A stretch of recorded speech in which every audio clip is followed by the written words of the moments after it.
You're listening to the We Are Libertarians Podcast Network. Find all of our shows at wearelibertarians.com. We Are Libertarians Network. Learn more at wearelibertarians.com.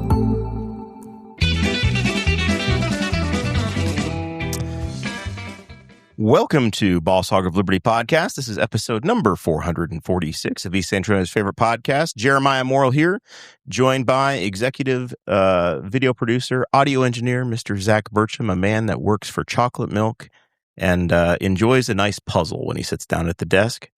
Welcome to the show. Yeah, no, there's no chocolate milk here. No, but your t-shirt says so. Yeah, I run for chocolate milk. I don't get paid crap with chocolate milk. No, in fact, your Patreon snack is over here, and Mason's still chowing down on it. He never passed it over to you. What is your favorite chocolate milk? Kroger. Oh, by far. I don't even know why I asked. There's no other.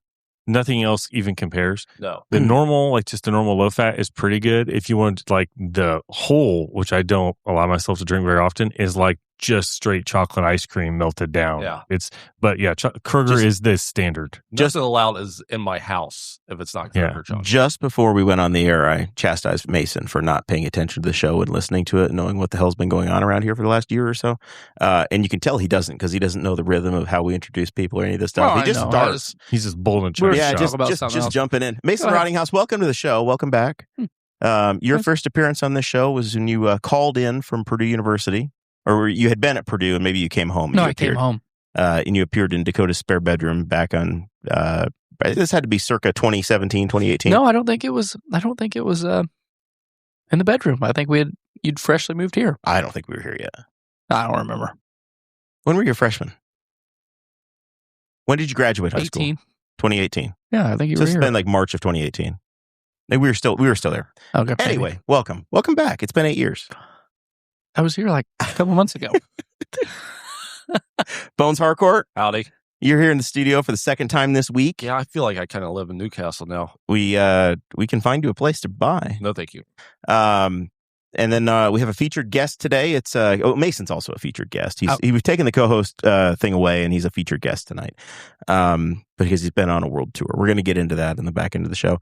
And then Kaleb Buchanan is here. It's his first time on the podcast, and he is going to be representing himself as the Knightstown Fire Department Public Information Officer. Yep, that's your official title, and then we're going to chat about whatever we'll else. get into it. All right. That's the plan. We're going to talk about Knightstown, the fire department, how that operates, what they cover, how a local fire department actually works. Knightstown's been in the news a lot, so I think it's really good timing to chat them up and get the scoop on what's actually happening in the Knightstown Chatter Facebook group. Mason Rottinghaus is you've been on tour with Luke Combs, but Luke's been making more money than you in this thing. Yeah, by far, I think. I would say he's been doing better. And then we're going to wrap things up with sports. Normally we put sports on the end just to have something fun because we've been talking too much politics, but this isn't going to be that bad today. But we got a little bit on the NBA Finals. We got to talk about the IndyCar race that happened in the middle of the night on Sunday. And then the Europeans are taking over America for the World Cup. So that's the plan. This show is about our lives in rural Indiana. We're here to push your boundaries and make you think as individuals. Sometimes we'll provoke you. Other times we'll make you laugh. But hopefully you'll always learn something new. Just did ourselves a nice 20-some minute Patreon over on patreon.com/Boss Hog of Liberty. It's live streamed to a Facebook group that you get access to if you join. And YouTube. And well, the Patreon is in Facebook only. Yes. You got to get in that Facebook group, and that gets you the show notes. It gets you some extra interaction with us. Maybe a little picture of what the snack was that we tried out. Maybe a body part we may have talked about. You never know. Never. That episode was brought to you by Coke Zero. Yes.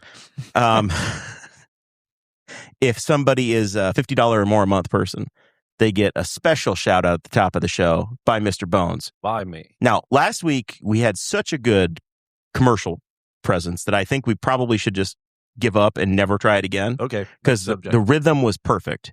But Zach doesn't have it, so we have to. He doesn't have it queued up. So we're going to have to do it again. Okay. All right. Ready? Yeah. Okay. So those people are Jonathan Phillips over at Ed Martin Honda in Indianapolis. You need to go on a road trip. You need to see a big touring star like someone else did in this room, you need a reliable car. Jonathan Phillips, your man. You see the shirts that me and Jeremiah are wearing?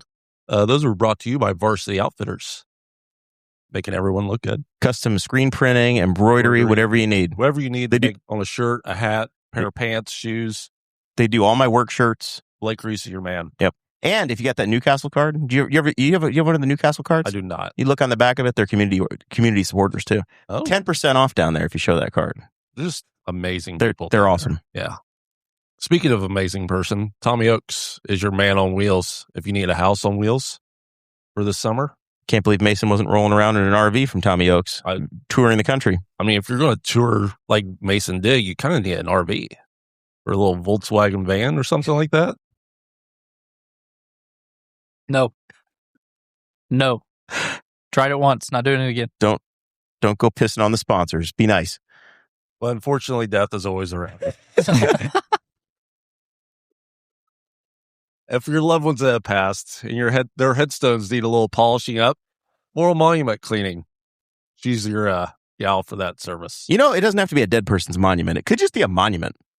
Oh, I never thought about that. There are lots of monuments that aren't for dead people. Like the Doughboy. War memorials. Say it. Did she put a bid in for the reflecting pools? You know, I don't know that she was solicited. That's unfortunate. I bet she could have given him a real good deal. Yeah. She would have put Pops to work. A lot less than $14 million. But you know what would have looked really cool going around that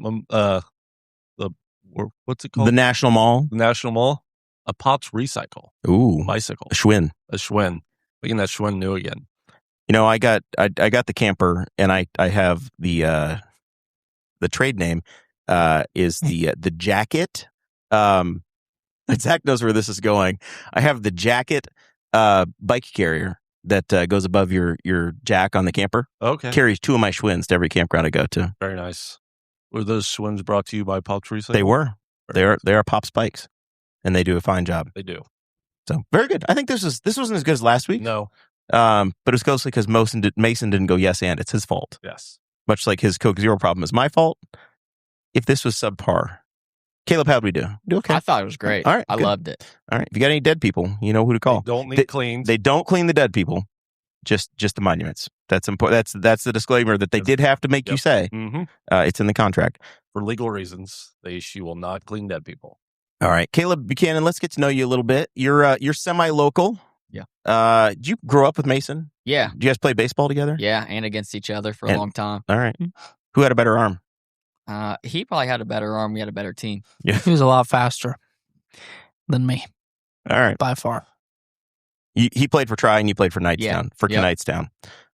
All right. So you graduated. You went off to school. Did you get EMT certified as well? Yeah, I got EMT certified in high school. Then went off to college, Vincennes. Was down there for 2 years. Got my associates in fire science, which was fun. But if I get pensioned off the job, I don't know what job I'm going to get with a fire science degree. But it was fun. I mean, cool. It lasted.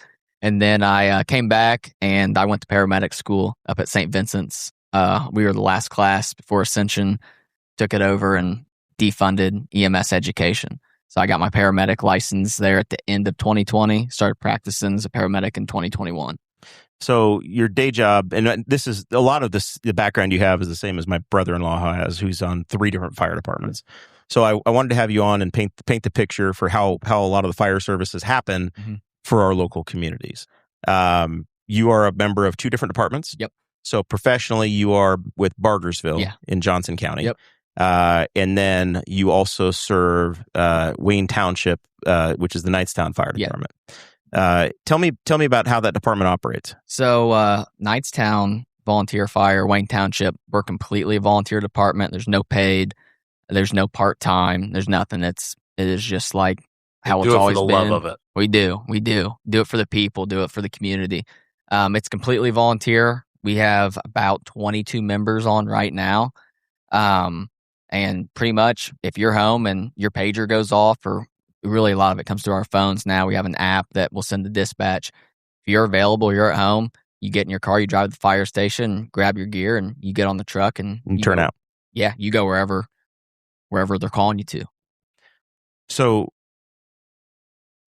how do you decide? How do folks decide that they want to get involved? I guess we'll start there. So I'll tell you, my dad was on for 15 years. So I grew up around there. I used to chase him around on my bicycle and put on fire gear and ride to the scenes like I was going to do something. And volunteerism is not the same as what it was. It is just, it's not the same. Everybody volunteer-wise is hurting for people, hurting to get trucks out the door, hurting to get trucks filled. So really, if you have interest and you live within our service district, which is Knightstown or Wayne Township, just put in an application. And what happens, we'll review your application. We'll have you come in for an interview with 5 guys that's on an interview committee. And basically what they do is they go over, we have bylaws, go over, hey, these are the bylaws. You got to follow, got to meet this many runs per year. You got to meet this training requirement. You've got to, meet these certain things. And if they, you interview well and they get a good vibe out of you, and we'll bring it to the membership, and the membership will vote yes or no on if we're going to put somebody on. So really no limits. Obviously we're held to a high standard. You get in trouble and you're on the fire department, the first things on the news is Knightstown fireman does this, so, you're going to be held to a standard just like anywhere else with any public safety. I think any job in general, just public safety is more in the public eye. You're being watched a lot closer than, somebody else is. So you got to be held to a high standard. We'll vote you on, and you don't have to have any training. You don't have to, you never have you don't need a fire service degree. You don't need to be a fireman somewhere else. Nothing. You just have to know what fire looks like. You haven't have to seen a fire before, man. We will teach you. We'll send you the classes if you want to take, and get your firefighter 1 and 2 certification. That's something that full-time firemen have to be on the fire department. We will support you through it. You take the class, you pass it, we'll reimburse you. We will teach you everything. We have in-house training before you even are clear to go on a run. We'll do onboarding training, go through the trucks, the equipment, the air packs, everything. Make sure you understand and feel comfortable with it. Not in danger as you're turning out. Right.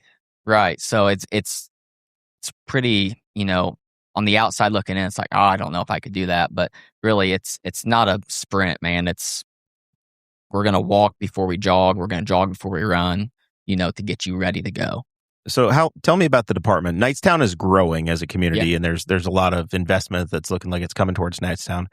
How many fire trucks, what kind of vehicles, equipment, that kind of stuff? So we have 5 fire trucks. We just got a brand new engine, replaced the 1985 engine. We just brought a brand new Spartan engine. We have 5 trucks, so we have 2 engines. We have a tanker, which when you think of a tanker, it's just pretty much like a water truck that runs water. We have a rescue truck. It's a toolbox on wheels. Man, it has everything. You hear the jaws of life, what you cut cars open with, stuff like that. We have that on it, but we also have a literal toolbox on that fire truck with every tool you can need. Then we have a grass rig. So just pretty much a pickup truck with a pump mounted on the back of it that we can take off into fields and stuff if we have a field fire. Does it carry water? Or does it does, or yeah. It'll pump off the truck? Yeah, it carries 250 gallons of water. So it goes fast, but hopefully with a field fire, it's not like a house, we knock down quite a bit with that before we have to fill it up. Very good. So you guys deal with fires, obviously, as they happen. But you're also responding a lot to State Road 109 and I-70 run through right through the heart of your service territory. How much of your activity is, hey, something just happened out on the interstate, now you're dealing with it? Man, we live on I-70. We live at Love's Truck Stop. We live out there on the Speedway. We're out there a lot. I mean, I could pull the numbers. I'd have to pull the numbers. But I would say at least probably 30% of our calls come from the 109 I-70 corridor. We're out there quite a bit.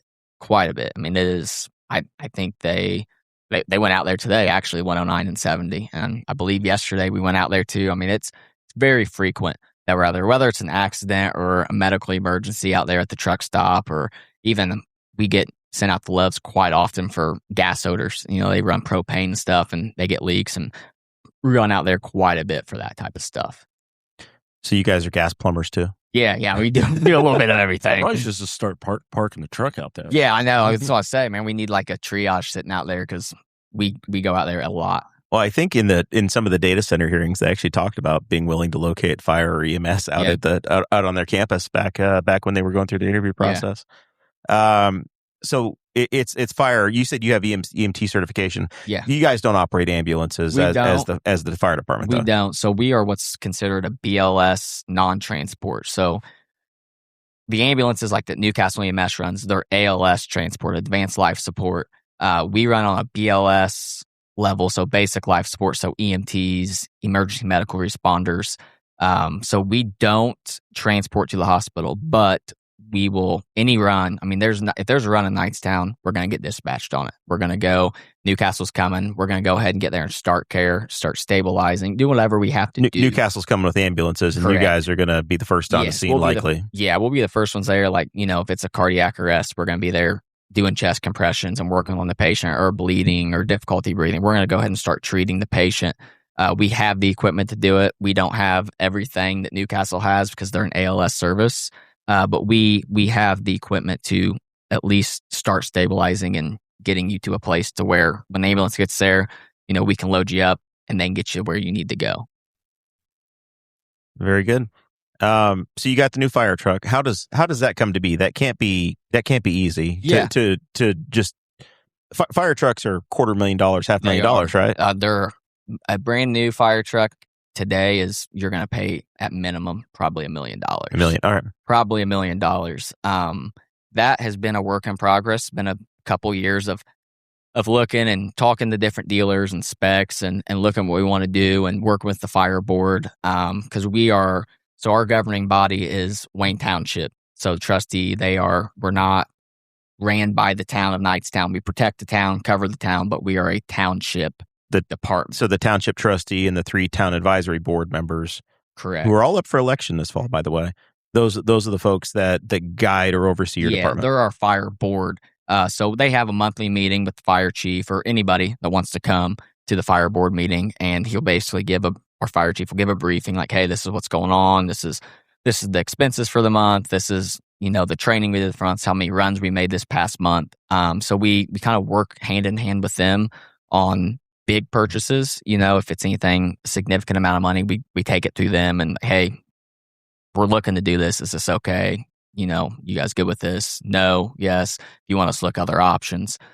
So with this fire truck that we just got, it was considered a demo truck. So we got it pretty quick from when we made the agreement with Hoosier Fire to buy it. We, I think, made the agreement in late October, and we just got it in April. So pretty quick turnaround. I mean, getting a new fire truck, you're looking at earliest a year to get it. I mean, it's a process to get. So this was a demo truck that was already built, but it was for sale. It wasn't operating. It wasn't being ran by a different department. So we went through all that process. We found a demo truck that we thought was going to fit us best and be able to serve all our needs that we need. And went through with it, got it. And so now we're kind of in the process of getting all the equipment. Sometimes when you buy a new fire truck, you can buy it fully outfitted with the equipment. With this being a demo truck, we didn't do that. So we had to buy, the hose to go on it, the tools that we're going to use and carry on that truck. So all that stuff's coming in now. It's just like buying a fire truck. It takes time for that stuff to come in. And so we're working now on getting all that stuff mounted, getting it placed on the truck so we can put it in service and start taking runs with it.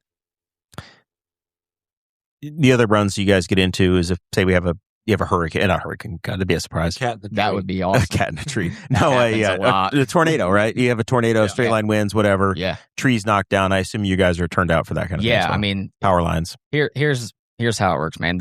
Someone calls 911, we're going. People call 911 for anything and everything. And one of my favorite sayings I've ever heard is when someone calls 911, they don't expect 4 idiots to get off the fire truck. They expect a brain surgeon, an astronaut. They expect the 4 best qualified people to get off that fire truck. They don't care about anything else.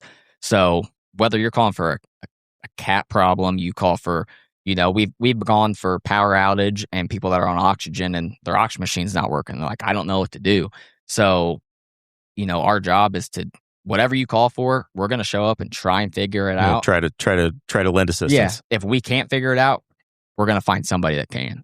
So we'll go on medical calls, car crashes, house fires, vehicle fires, power lines down, gas odors. I mean, anything. Now there's runs like we had a trench rescue, say we had something like that, or a rope rescue. We're gonna have to call in mutual aid. We're gonna call in help. Like Hancock County, they have a rope rescue team. They have a tactical rescue team that would come down and assist us, but we're still going to be there and assist and at least start getting things set up for when they come in. It's a pretty smooth. They can just start rolling with it. You got a water rescue on the Big Blue River. Yeah. You're calling we're calling the DNR, we're calling in somebody to come in and help us with it. We'll do what we can, to mitigate it and do what we can to try and, get a rescue before they have to get down there. But, we don't have all the specialty rescue certs. Doesn't mean we're not going to show up. Doesn't mean we're not going to start working and doing what we can to solve the problem. So obviously Knightstown's been in the news a lot in the last 6 months to a year. I guess the first time we had the data center conversation was last summer on this show. They're talking about putting in a big power plant, a big, in data centers, multiple buildings. Right. Are there fire suppression strategies, equipment that you guys might need to deal with something like that? Or is that on the radar and things that the community's talking about? Yeah, that's something we've talked about as a department and kind of an officer corps with, us 3 chiefs and then our lieutenants and captains. We've kind of been looking at that. Obviously, it's not going to be put up tomorrow, but something that's super important to us also is if and when this goes in, that we work with the developers and the builders to make sure that we can be out there while they're building. We can kind of do some walkthroughs. What is your fire suppression system going to be? Because if that sucker goes up, I mean, I was there when the Walmart warehouse burnt in Plainfield. Yep. That was a long couple of days, So what I don't want as being the assistant fire chief is I don't want to get in that situation where we can at least mitigate it and stop it. And Plainfield, they did a great job. They were dealt really bad card. I mean, that fire, I think, was already above them. I mean, there's a documentary that just came out on it that gives a lot of good information about it. And those guys worked really hard at it. That was a distribution center. It wasn't a Walmart. It was actually a distribution center. But, there's also lessons to learn from every incident you go on, whether it's ours or somebody else's. And something that's Plainfield's done really good is educating people about, hey, this is what went good. This is what didn't go so good. This is how we can do better. This is what, and we have to take that and implement it into our operations and how we operate because we're going to operate differently than they do. You have Plainfield, Avon, Brownsburg, Wayne Township. We have all these full-time departments that are coming just like that. In Knightstown, we have really good mutual aid agreements. I mean, we work really good with Shirley. We work really good with Dunry, Spiceland, Charlottesville, all those guys. I mean, everyone that comes down to us, we work well with. But anybody you can't stand? It's like, no, I get along. Damn with Carthage. I get along with everybody, man. You have to break up fights between Spiceland and Dunry. There's rivalries. We just if they start fighting, we're just like, hey, whatever, duke it out. But we work well with them, and that's the goal. I mean, like we're there to do the same job. So if we have a problem, let's just address it after. Not here in the front yard, but we work well with all of them, and so. If that happens, we're going to be relying on, everybody's helping. Newcastle's probably bringing their ladder down. Greenfield's probably bringing their ladder down. Anderson, Pendleton, they're probably bringing their stuff down. So, looking at if that goes in and when that goes in is my main priority is can we protect it and are we up to speed on everything that's going on out here? The rest of it, I don't care about. Build it, don't build it. I just want to make sure if something happens, we can take care of it.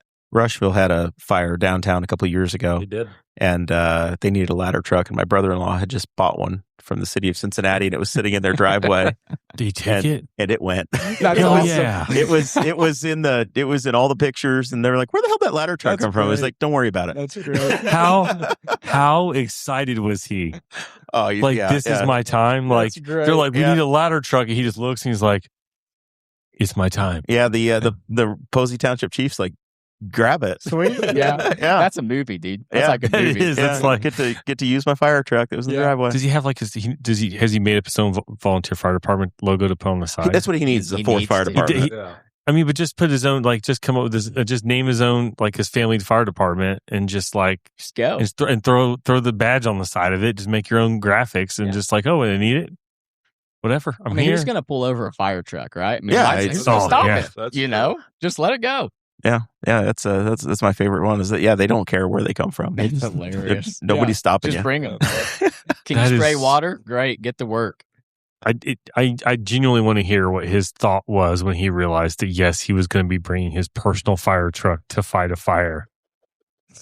Might be the happiest day of his I life. know I mean, like when you buy a fire truck, you kind of secretly hope that that's what happens. Oh, that like yeah, this will be useful. absolutely.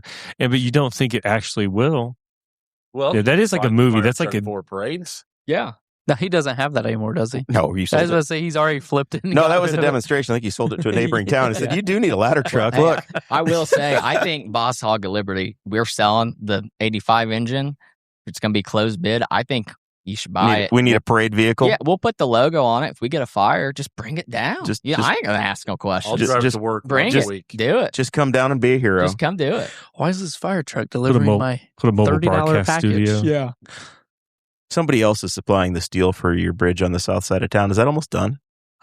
Dude, I don't know. Every time I try to go They- out that way, I forget they that it's didn't- happening. They didn't select me, so I don't have any How updates old's your on grass what's on it. truck? Our grass truck we got that, I believe, in 18.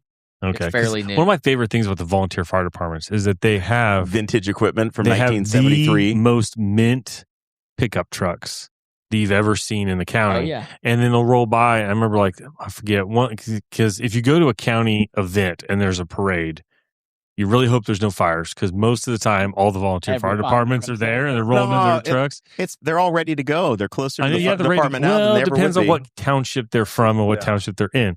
And like they'll have like a Dodge Cummins. It's like from 92 or something like that. You're like, how many miles are on it? And they're like 22,000. And it's probably a rough 22,000. It's been a lot of like, but the truck is immaculate. And you're like, man, people just waiting for those to fall. I mean, like, I own an excursion. There's all kinds of ex fire department excursions because, like, every fire chief, evidently, in like 2002, that's what they all wanted to roll in. So those pop up, And those are probably rust free. They've been yeah, a stored lot of inside. they sit in garages and they And wash they- them and all they- the and they time, get washed. and they're well maintained. Yeah, a lot of them are in great shape. So Yeah, that 85 engine, it is.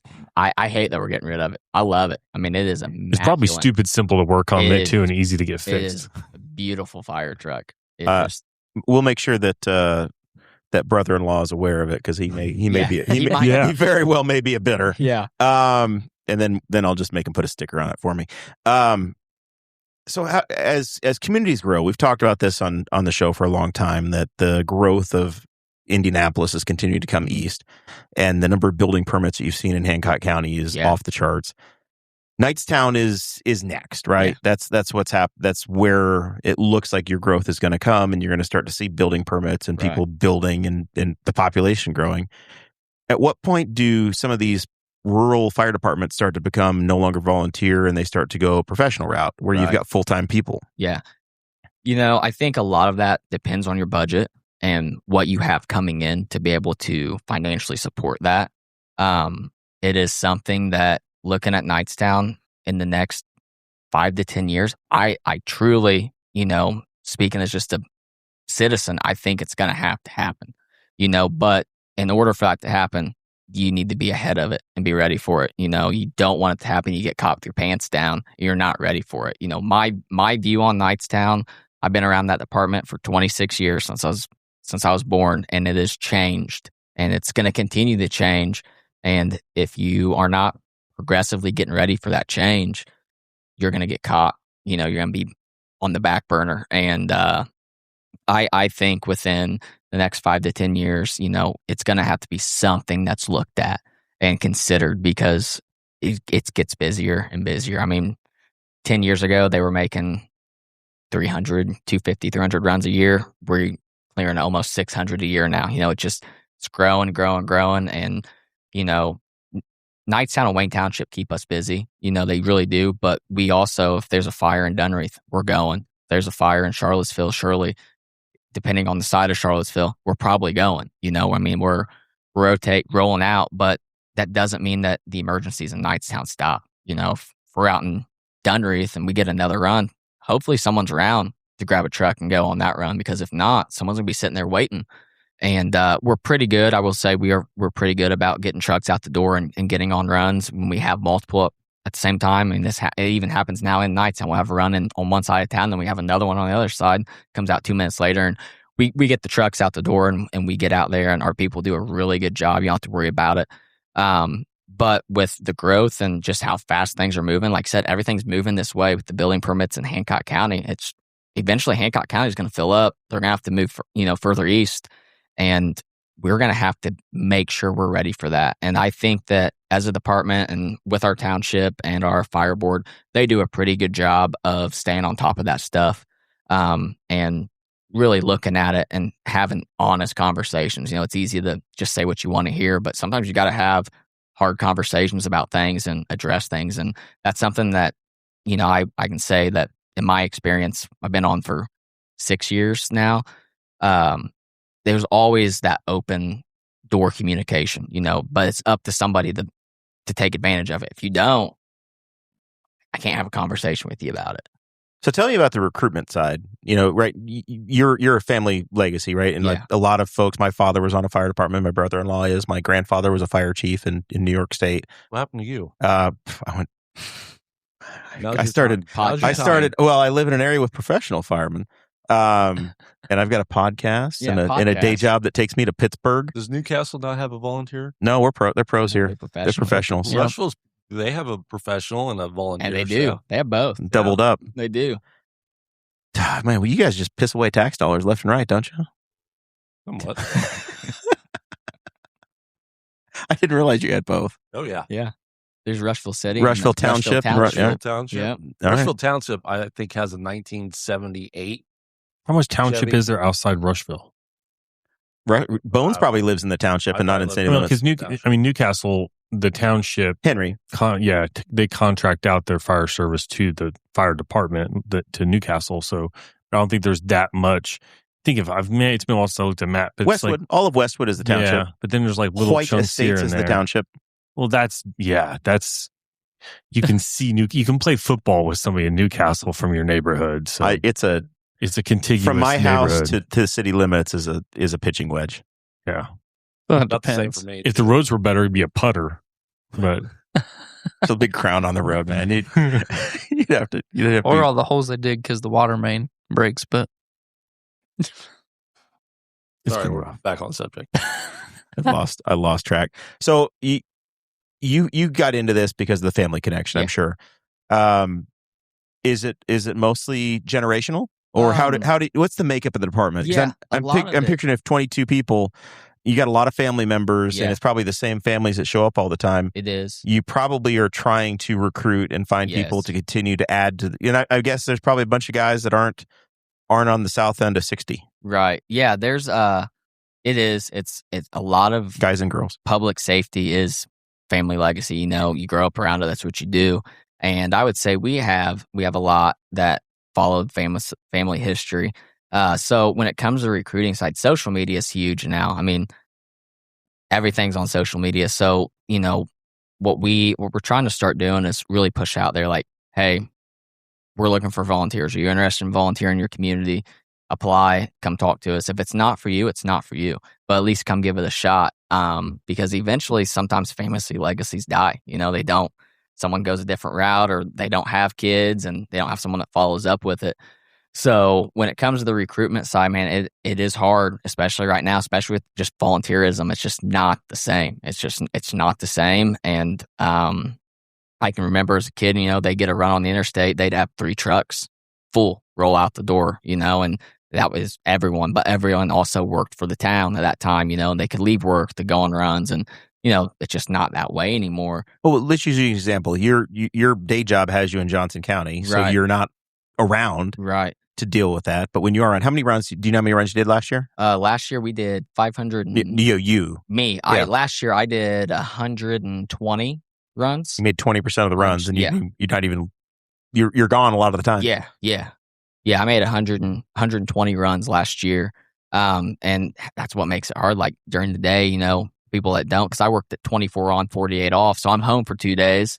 But the people that don't, they work that 9 to 5 schedule. They're not home during the day, so they gotta make up their runs in the afternoon time and stuff like that. So during the day, it could be 1 or 2 people going. And if it's a house fire and you have 1 or 2 people, you better hope you have good mutual aid coming in, because it's a fire. You make or break a fire in the first 10 minutes. You either get water on the fire and knock it down, or you're stalling, and it's going to be a long day for you, or a long night, depending on when the fire comes out. So, recruitment side, I think it's super great that we have the Career Center here doing the fire rescue stuff. We have some Knightstown kids in that are interested in being firemen. They want to be full-time firemen, and that's great. It's a great job. I've enjoyed it. I really do enjoy it. I can retire at 41. I say I'm going to. We'll see. But that's getting on as coming out of high school and starting to get experience. It helps build a resume. If you have interest in it, even if you don't have interest in fire, but EMS, 90% of what we do is EMS runs. People don't realize that. You think at the fire department they're going on fires. There aren't a lot of fires. There's not a lot of fires, man. Knock on wood. Knock on wood. We'll probably have something burn tonight. But 90% Thanks, Bones. of we'll call for the ladder truck to come down out there. But 90% of what we do is Go EMS. get a shot on Malort for that. Yeah. I better be ready. 90% of what we do is EMS, it really is. And so it didn't used to be that way. It used to be the fire department went on fires, wrecks, and cardiac arrest. That was about it. And now it's changed, where we go on everything. So even if you don't necessarily have that interest in fighting fire, but you have interest in medicine, there's so many people that have become doctors, nurses, that started as EMTs, that started as volunteer firemen. It is a great way to get out and see people and start learning how to talk to patients, because it is, I'm telling you, when I did my clinicals through paramedic school, it is totally different standing in someone's house talking to them than it is in a hospital room in a controlled environment. You will become... Their dog is barking at you. Somebody else is shouting the thing you don't need to know. Weird smell coming from the other room. Dude. Where you're standing in a ditch or sitting in the car upside down talking to somebody. It's a totally different environment that if you have any interest in public safety, there's even cops. I don't know why you would want to leave the fire department to be a cop, but whatever, love my... That's a weird... love my cops. That's my other problem, Bones, is that I'm associated with sheriff's departments. They would never take me. You can't play on both sides of the fence. You can't play blue line and red. No, you got to pick a side. You got to pick a flag. It's like Knightstown Tri-High. You don't cross the boundary line, Rottinghaus, So, even if you have interest in any sort what of middle public school safety, did you pull your fiance from? Was she a tri-girl? Oh, no. She was in Newcastle. All right. Ugh, yeah. See, you're cross-pollinating. All right. Yeah. So, any interest in public safety, even talking to people, this is a great opportunity to get in, because you're gonna learn to talk to people. There's nothing worse than sitting there like, well, I know you can't breathe, but I don't know what else to say to you. You've just gotta kind of draw it out of them. Yes, your way through it, even if you don't have anything else to say. Just talk to people. You'll learn a ton about yourself doing that. Any community forward fundraisers you guys do? Potluck dinners, calendars, any of that crap? We should do a calendar. We should do a calendar. That would be You guys do a calendar, Boss Hog will buy a little ad in it. Okay, deal. I'll bring that up with the fire chief. You bring that up. He'll probably be happy about it. He's probably watching, shaking his head right now, saying, "You're fired," but it's all right. You can't really fire somebody from volunteer. You're right. You got a dozen volunteer firemen for your calendar? Yeah. Oh, I can find them. I'll get them. We'll start a workout program. We'll get everyone ready for it. You're going to need puppies in it, I think. Yeah, we can get. It'd be better if you don't work out and just let it as dad they bods are the thing right now, dude. Well, you're the Tough Mudder or something, right? Yeah, I did do Tough Mudder. Yeah, it was fun. I'd do it again. Our big fundraiser we do every year is a golf outing. We have a golf outing. It's August, whenever Jubilee Days is. They've now made Jubilee Days the same time as the golf outing, and it's great. But it's gosh darn it, we want to be in the parade too. But we also have a golf outing, so that's our big fundraiser we do every year. Is our golf outing out Royal Highlands. And it's fun, man. We usually max out all the teams, get a bunch of sponsors, and that's our big fundraiser that we do for kind of money raising. On top of that, we do get donations. The American Legion of Knightstown is great about donating and saying, hey, what can we buy for the fire department? How can we help support the fire department? So we do get that quite often. Every year we can usually count on the Legion, saying, hey, what can we get for you? But our big one is definitely the golf outing. It's a good time. The guys that put it together, Craig Ritchie is our golf outing chairman. He does a great job with it, and he's got a committee of guys that help run it. Well, you've got our contact information. When it's time to advertise the golf outing, you tell us what it is, and we'll get the word out and help you put some teams together. Yeah. We're really looking for the calendars. Bones Bones is pretty excited about the calendar, and if you let him wear the UPS thing, Yeah, we can put him in it, dude. For July. I'll tell you what, we'll give him a helmet. You wear the Perfect UPS. birth month. You wear the UPS. You would love it. You wear the UPS uniform in there, and We'll give him Mason a will buy a helmet. calendar. We'll put like a UPS logo on the helmet shield, dude. It'll sell out. He'll be a front cover of it. He's a former golf course superintendent, Oh, so I feel like perfect. he would do well in your golf. That'll be a outing. door prize, man. You took a We'll pay get cut to calendar go for work a for door UPS? No. No. Quite the opposite. It's a union gig over Zach, there. He works for UPS. Driving the Where's big brown truck. where's our equipment? Where's our packages, dude? Like June and You Christmas. guys were volunteers and Ridiculous. nobody was there. Gosh dang. Nobody was there. We left at the police station. We'll never get it. Well, okay, never mind. Very good. I think we covered it all. Is there anything else on the fire department side you want to get to? No, We man. left out? Appreciate you having me and talking about it. I can talk forever. Can I ask so. that one question? Yeah. Yeah. It says IE, John Deere dealership. What happened there? What happened? What's the problem? I didn't know. It says IE John Deere dealership. What? Something Does that happened at the require dealership? different equipment? John Deere dealership. As in, Like no. I don't So know. I was going to say the paddock, but it's not. It's now the Yeah. John Deere Yeah, dealership paddock. facility. Tom's. Right. Oh, It's been. okay. Yeah. You're saying. Yeah. No, Like I'm we saying had for that something big out building. there. It was Different. in the show notes. Okay. Yeah. I see what you're saying. So I use the data center, but it's the same conversation Oh, about. I thought you were saying something had happened there. No. Not No, yet. do you have the equipment? But say Yeah. you had say that building's on fire. No, Right. absolutely. Well, you guys have to have specialized. That's a mutual aid. If something's going there, you're if calling there's a for big fire. We're calling mutual aid. And what's different about there, people don't quite understand. Like they think fire hydrant. There's not fire hydrants outside. Nope. You're So hauling water. You're in. hauling water. You set up. Now portable there will be pool. fire hydrants. There available. will be. There will be. Once the data center is in, you'll Yeah. have water We're there, right? looking forward to having the water out there because it makes operations go much smoother. Tanker shuttles, they work, but you're setting up a dunk tank like pretty much like your swimming pool. It's just not bleached white, but we're going to have a big dunk tank out there. That's a feature, not a bug.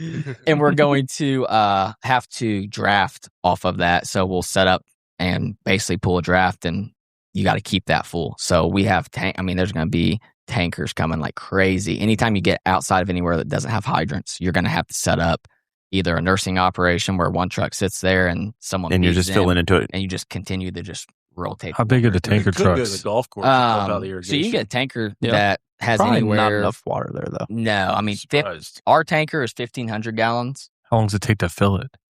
Pretty quick, man. It's got a big chute. Yeah, and I've seen Big the chute, chutes you that they dump fill them it. up with. You can get a tanker that's 1,500 gallons, or you can get one. It's 6,000. Yeah, 4,000 would be 32,000 pounds of water. Yeah.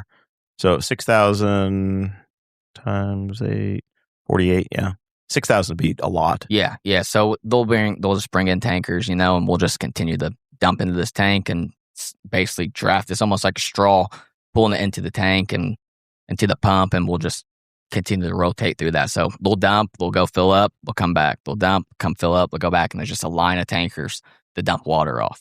So that is a different challenge, getting outside of city limits or anything that doesn't have hydrant, because you've got to deal with how am I going to get water supply? And then you got to assign somebody to be in charge of the water supply. You have an incident commander, it's like, hey, I'm in command of the fire, but he can't manage the He fire. needs the supply line. Yeah, he needs somebody to help manage the water supply, because when you get into a big incident or even a working fire, extrication, anything like that, someone's got to be in charge, but there's other pieces that happen. So it's, a unified command kind of, you have multiple people that are running different sectors. Like we get a fire or something like that, Newcastle comes down, they're going to be most likely assigned to be the EMS division or command, rehab, any injuries, any civilian or firefighter, pets, we'll pull pets out and take care of them too.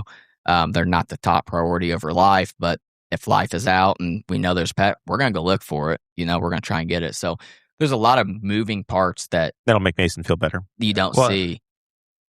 I'll tell you, it's not like Chicago They'll fire. rescue your dog. Yeah, we'll get your dog. We'll get him. They're all You're that not matter. walking through a house yelling fire department, call out. No, man. I that really is- wanted to do that. Is If one fake. room goes up at my house, the whole That place is on fake. fire. It's that small. That is so- a great Chicago fire line. Fire department, call out. No, I've never done that. I've never done that. Damn it. There it is so hot you don't even want to talk, man. You get in there, it is so hot you don't want to. You're trying to get in and get out because gear's only rated for so long. And when it starts to fail, you're going to feel it. Very good. You're a big music guy too. Oh yeah. Last week, Bones discovered that I have very diverse musical knowledge. He's still mind. It's impressive. Oh. It's impressive. Did you have Shaggy on your bingo card for Jeremiah? I can see it. Yeah, dude, I'm not kidding you. His music and knowledge is pretty top tier. It's probably it's higher than mine, and I'm pretty up there. He pulls some but there shit are out of some his pockets. ridiculous blind spots too. There though. is. Yeah. So at last week's show, I send in our thing to the Courier Times, and every week, Travis Wyke, the editor, pulls pieces of what we send in, and all of a sudden and Shaggy is literally like just Shaggy. Yeah, Shaggy. Because we were talking about the Boombastic Radio IndyCar. And that turned into a little mini segment on the show, and then next thing you know, it's in the paper as I was talking about Shaggy, and it's something that'll live with me forever. So, Kaleb, Mason obviously is a big music guy. Who's your go-to, like your weird surprise genre? The concert you'll go to, the thing that people are like, what the hell? I have seen Hank Williams Jr. every year for 12 years now. No kidding. And the farthest I've gone, I drove down to Oklahoma at the Texas-Oklahoma border, and I would do it again. I'm getting ready to see him in a couple weeks in Michigan. He's going to be up there, and I'm going to go again to Cincinnati to see him. I will see him until he no longer until he's plays no music. longer. It'd be like David Allen Coe at 87 years old going to a dive bar. I will continue to go until he quits scooter. playing music. Yeah. I will go until he's done. I think it's closer. That's pretty close. He is. He's getting there, but I'm telling Will you. you move on to Hank 3? Yeah, he's all right. He's all right. He's not as good as his dad, you know. Well, neither is Hank. He's 2. all right. You're right. Hank Sr. is Those very are two good. polar opposite people, though. But yeah, I love him. I mean, he still rocks it. I mean, I'm probably biased. You know, he'd say Luke Combs better than Hank Jr. I'd fight him right here in the studio over it, but we're not going to. Can't compare the two. You cannot compare. So you're at 12 for Hank Williams Jr. Yep. Mason, what's your Luke Combs count? I went to show number 42 this last weekend. Is there an act you've seen more than once, Zach? No, I haven't seen 12 concerts like in my entire life. I just don't go that many. I haven't been to a concert in 30 years, probably. I've seen Hank total over 12 years 26 times. 26 times. Yeah, I'd say, but that's the thing. Like, you guys grew up cruising Broad Street. We grew up going to Ruoff 3 times a week. You know, for $20 I still tickets call it and clips. Yeah. Deer Creek Or Verizon Deer Wireless Creek, Music Center Verizon. brought to you by So that's Ruoff. like what we did in the summer. We were like, oh hell, who's all going to Luke Bryan tonight? Yeah. You all grew up wealthy. No, I don't think so. Mr. Bones, is there a concert you've been to multiple times? What's your number? I've never seen Dave. We're gonna pop that cherry this year. I think I've seen Revivalists maybe 4 times and Dead and Company maybe 3 times. All right. I'm like maybe 3. I have to really think about it, but I might have seen like Dwight Yoakam. I've seen at least twice, maybe 3 times. I've seen Garth twice. Yeah. I think I've seen Brad Paisley 3 times, but I don't have it. We've been to a few together. Yeah. But I don't have any that are like. We got to experience Jimmy Buffett. I catch a lot of people's last concert. Yeah, you're really good at that. We just buy tickets and He's then like, they die. Jeremiah's like the cat in the hospice sitter that comes in and sits down next to you. I am the Grim Reaper of concerts. Yeah. Tom Petty. I caught Tom Petty's last concert, Jimmy Buffett's last concert in Indy. And then we bought tickets for Joe Diffie. We had Joe Diffie, and he didn't make it through COVID. He did not live. The best replacement possible, though, came in his spot. Sammy Kershaw replaced him, and he tried to die on stage. And he literally sang 3 songs. He and couldn't make it anymore. He fell out on us. And I was on my way to what turned out to be Chris Ledoux's final concert in Indianapolis. And I said, I'll catch him next year. And he died as I had car trouble on I-70. Do not go. So let me know when we're going to go see Hank Jr. When you think Hank should hang it up, invite Jeremiah. Yeah. We saw Brad Paisley during COVID in the parking lot. I'm going to go mountain climbing with Hank and see how it goes. Yeah, fall down the Ajax So we saw Brad Paisley, and then, or was it John Party? John Party the first night, and then Brad the second night. And then they were with us. I went the next night for Paisley. Yeah. John Party sang like 5 songs, like, too drunk, I can't sing anymore. So it was so quick. And he was like on and off. You know, like Ruoff's policy is they don't kick you out till 4 a.m. the next morning. Actually, I think it's later. I think it's 10 a.m. So these drive-in concerts, as soon as that show was over, go. Yeah. And we're sitting there trashed, like bad, because you could bring your own booze to these. And I'm sitting there like, nope. There's no way. We are not leaving right now. At no openers, nothing. Main act over. Over at like, what? 9 o'clock? 9, dude. It was I'm like, fast. We're not leaving. He sang literally 4 songs. Dead. It was horrendous. But so you've gotten to know the rhythm of this Luke Combs deal. He what was this concert tour called? The stadium tour? The My Kind of Saturday Night Tour. My Kind of Saturday Night Tour. How many cities did you visit? 9. You went to 9? I went to 9 different cities. This started in March? Started in March in Las Vegas and ended this last weekend in Toronto. How many did you fly to? Just Vegas. So you drove to all of these other every concerts? Single one. Did you make every concert? I did not go to the weekend at Green Bay at Lambeau. Ray graduated with her master's degree. That holds a little bit. Held that a little higher. That's why he's still engaged. Yeah. No, very proud of her. Are there any of these concerts you went to? You're like, man, I should have gone to this other thing, but I went anyway. No, I that was really the only one that was like the. That was the only one that we had real legitimate plans for. The rest of them, nothing crazy.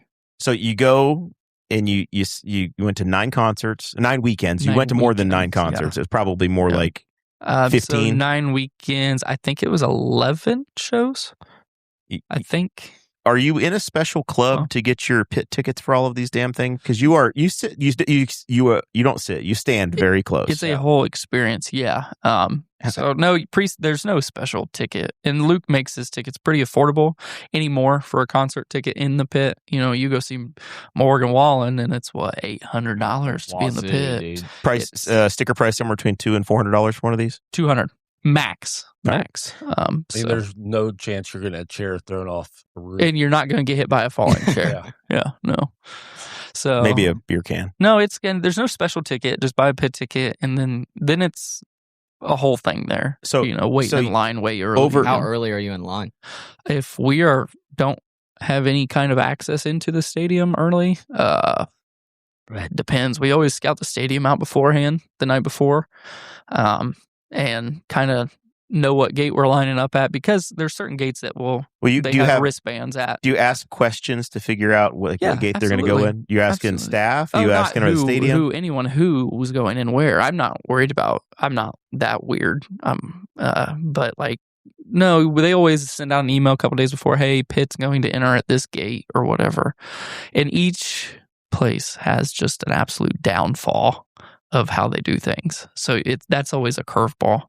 Luckily, all these little curveballs somehow played in our favor every stop. So you're going, and you're showing up 6 hours before the concert? No, buddy, like 10, 12 hours. 12 hours before the concert? Yeah.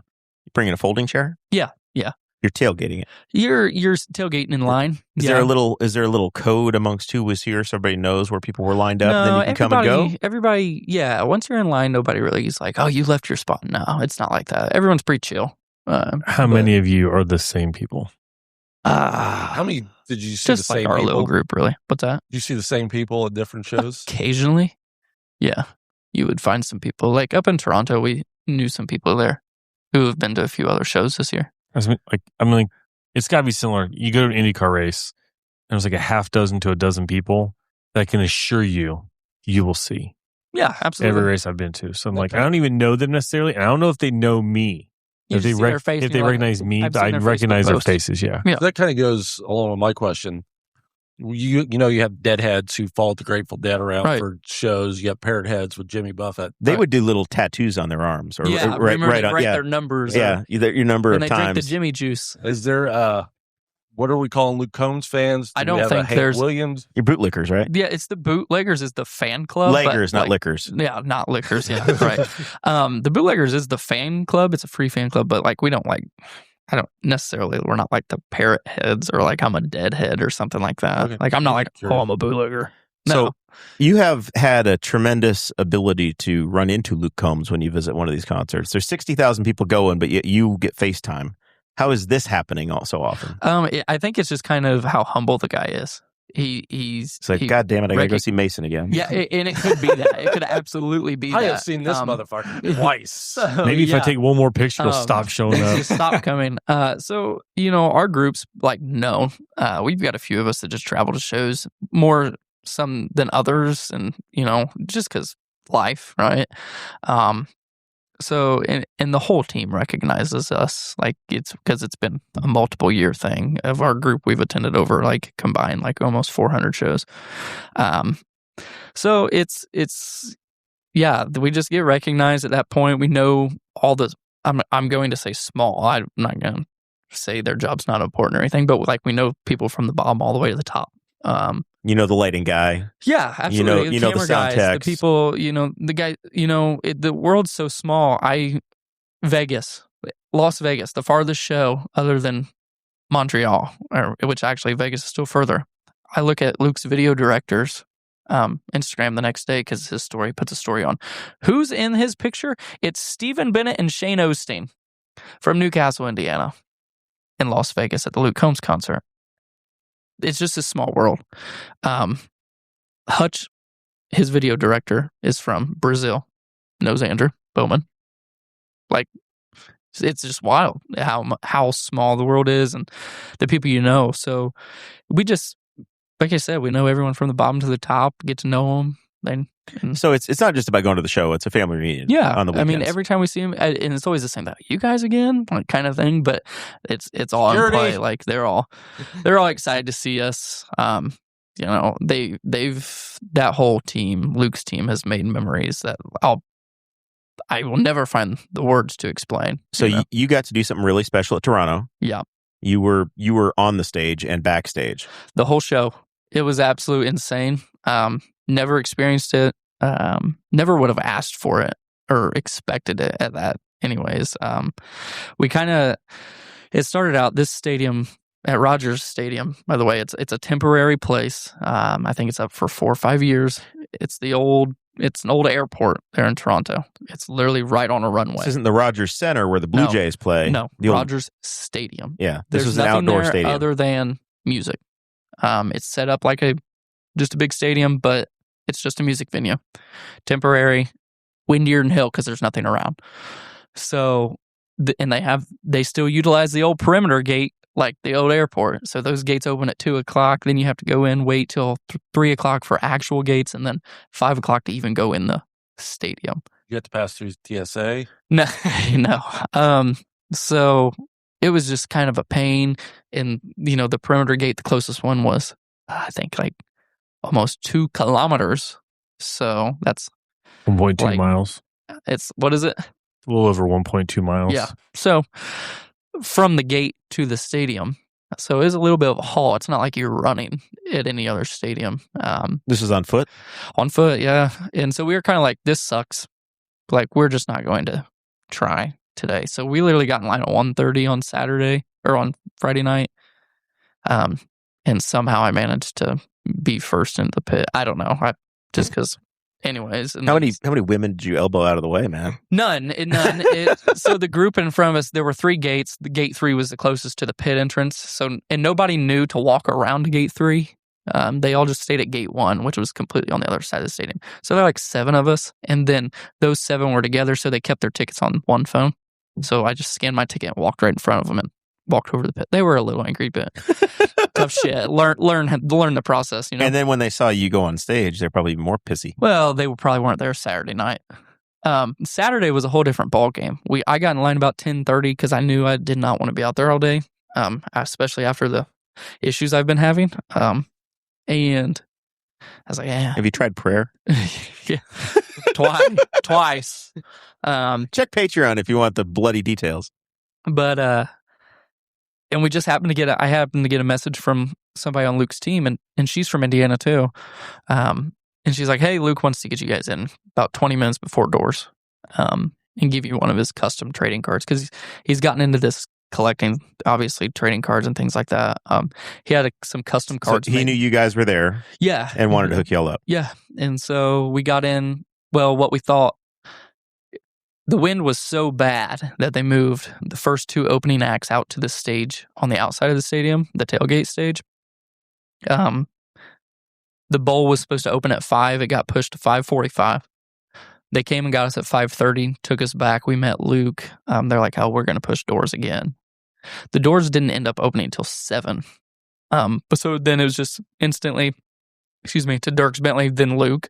And then, so we got back about 5:30, 5:35. So we were kind of freaking out, like we only got 10 minutes before doors open.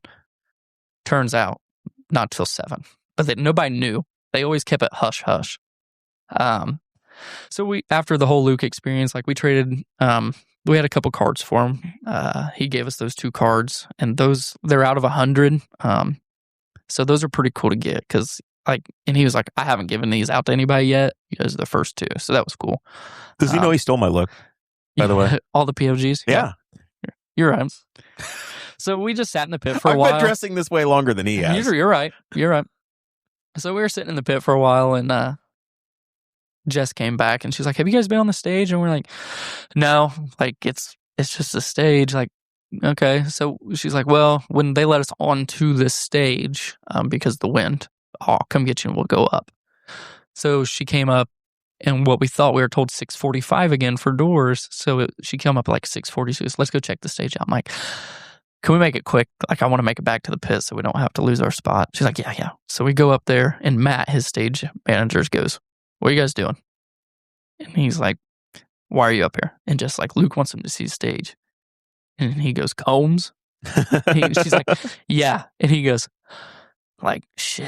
Like, he's like, come here, boys. And he's like, I don't care that you're up here, but I also don't want you up here in case something happens. It's so windy. We're like, yeah, dude, that's fine with us. We want to get back to the pit so we don't lose our spot. He goes, I'll come get you after a bit. We'll do all kinds of things. Not thinking what it turns into. And we're sitting there in the pit, and about 10 minutes later, he comes up and he goes, come on, boys. I'm like, Matt, I appreciate it, man, but I don't want to lose our spot. Like, this is where we've been every show. It's our last one for the tour. We don't want to go anywhere. And he goes, what if you can watch a show from up here? I go, all night? He goes, all night. And I go, look at my buddy Shane. I go, we're going. Let's go. And so, like, we just went back, and Hutch, his video director, goes, come hang out with me for a bit while they get your passes.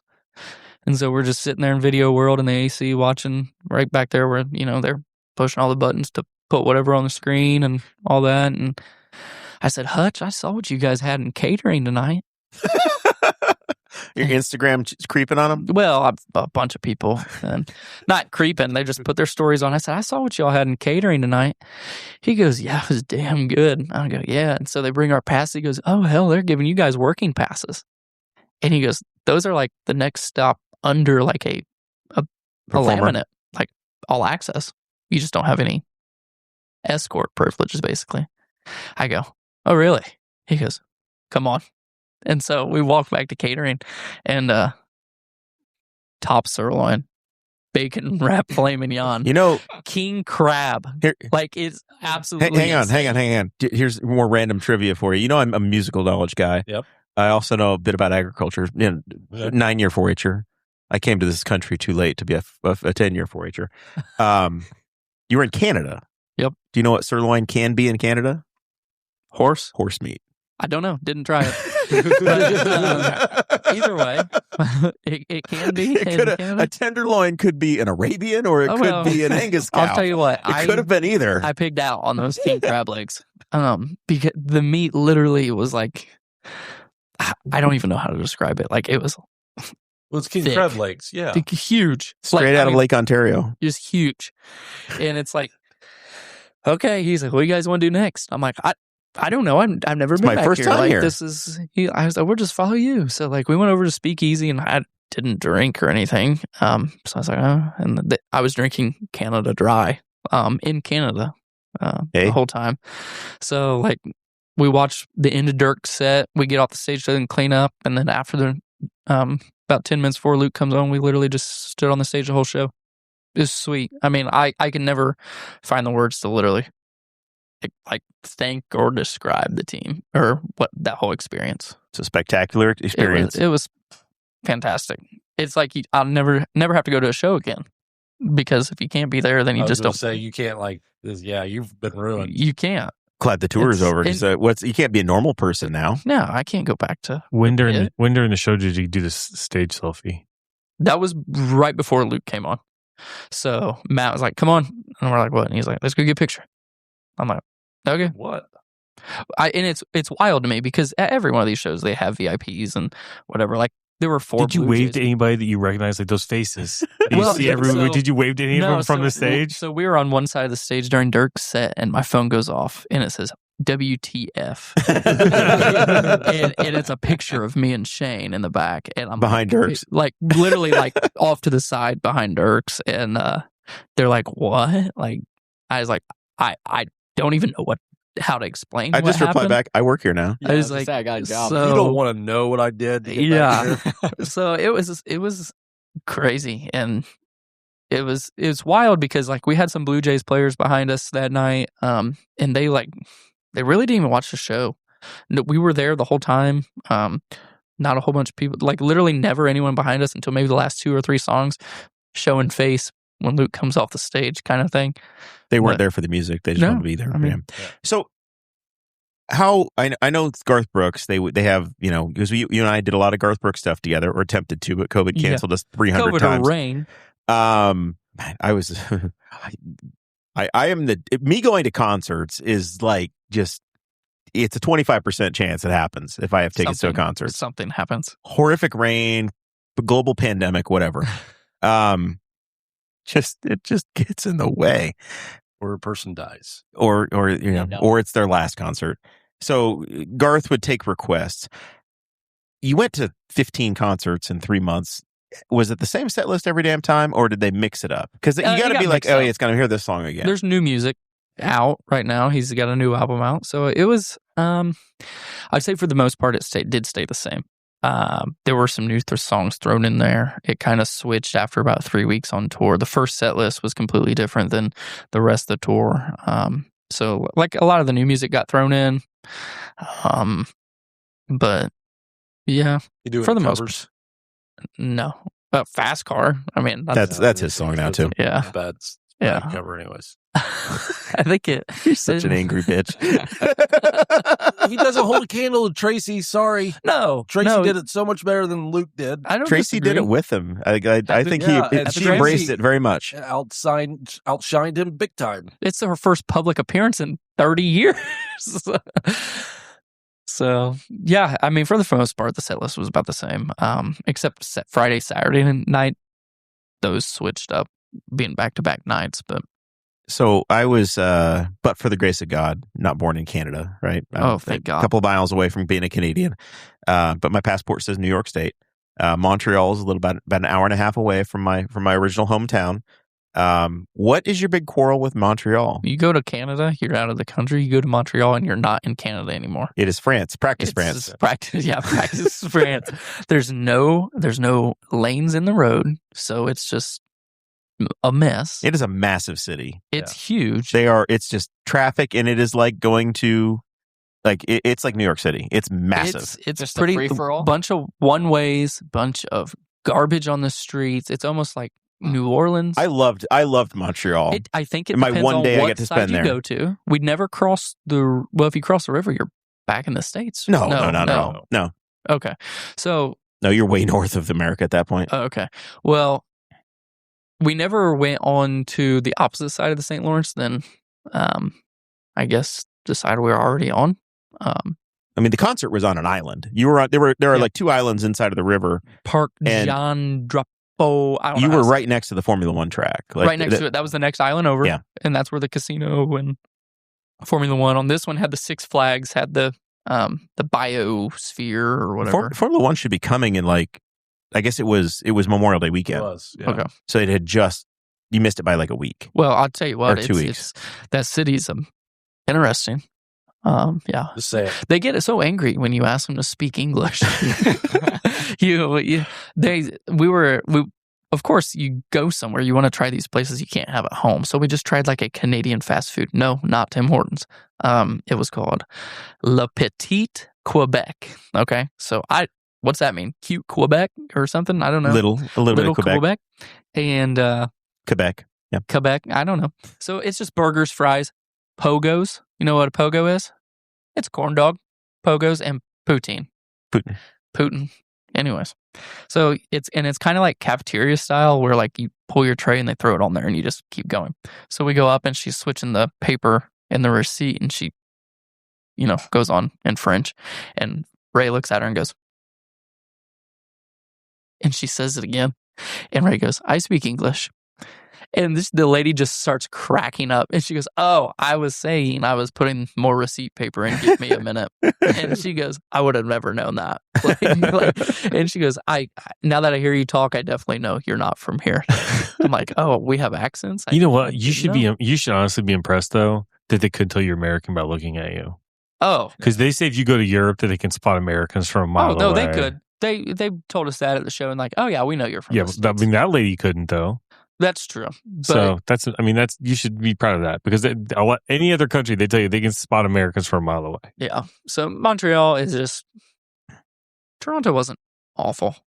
Well, didn't really do a lot. You didn't get to old Montreal though. No. Like the old part of the city. I'll tell you what, it downpoured on Friday night in Montreal, so I had to buy new shoes.